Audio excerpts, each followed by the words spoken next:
Today I'm going to teach you on how to remove information from archives.com step by step. Let's go.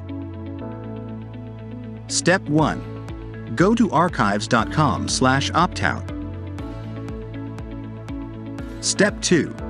Fill out the contact form with your first name, middle name, last name, street address, city, state, zip code,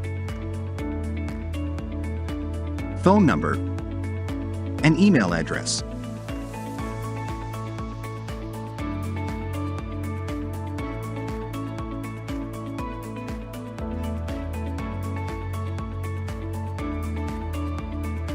And click the box next to Same as above.